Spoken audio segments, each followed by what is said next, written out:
Hello guys, welcome to my new blog. আজকে আমরা চলে গেছিলাম কামাখ্যা মায়ের দর্শনে পুজো দিতে। সো আমরা সকাল সকাল স্নান সেরে বেরিয়ে পড়েছি মায়ের দর্শনে। এই দেখো আমরা চলেও এসেছি মায়ের মন্দিরের সামনে। আর এখানে কতটা লাইন দেখতেই পাচ্ছ। তো যদিও আমার এখানে কাকা শ্বশুরের বাড়ি, তো উনি ছিল বলে আমরা তাড়াতাড়ি পুজো দিয়ে বেরিয়ে আসতে পেরেছি।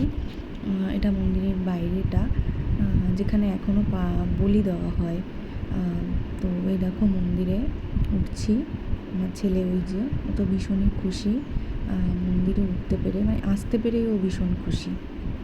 তো আমরা আস্তে আস্তে মন্দিরের দিকে যাচ্ছি।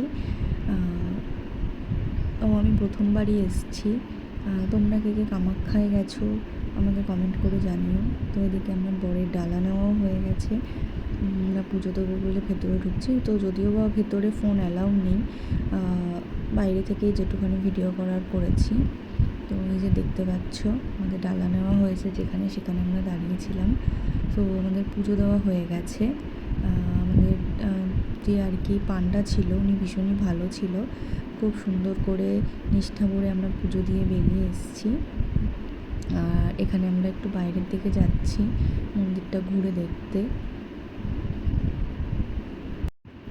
সত্যি মায়ের কাছে আসলে এক অদ্ভুত শান্তি হয়, আর চারিদিকের পরিবেশটা এতটাই সুন্দর যে নিজেকে আটকে রাখা যাচ্ছে না। তো যাই হোক, পুজো দিয়ে খুব ভালো লাগলো। তোমরা কে কে মায়ের মন্দিরে পুজো দিয়েছো জানিও। তোমাদের কাছে পরে আমার এক্সপিরিয়েন্সটা পুরোপুরি শেয়ার করব, যে আমি কী কারণে গেছিলাম মেঘালয়ে, কদিনের জন্য গেছিলাম, কীভাবে গেলাম। তো যাই হোক, মেঘালয় নয়, আমি গেছিলাম গুয়াহাটির থেকে মেঘালয় সব জায়গায় ঘুরেছি। তো রাস্তার ধারে ভিড়টা দেখতেই পাচ্ছ। আমরা যখন গাড়ি নিয়ে বেরোচ্ছিলাম প্রচণ্ড ভিড় ছিল। তো সেই ভিড় থেকে বেরিয়ে আমাদেরকে বাড়ি যেতে হয়েছে। যখন আমাবচি হয় তখন তো আরোই বেশি ভিড় হয়। শুনলাম নাকি এখানে রাস্তাটা পুরো বন্ধ হয়ে যায়। তো এই যে পুজো দিয়ে বেরিয়ে আমরা কয়েকটা জাস্ট ফটো তুলেছি। আর এই যে মায়ের মন্দিরের চূড়া, যেটা পুরোটাই সোনা দিয়ে, দেখতেই পাচ্ছ তোমরা, ওটা সোনা দিয়ে বাঁধানো পুরোটাই।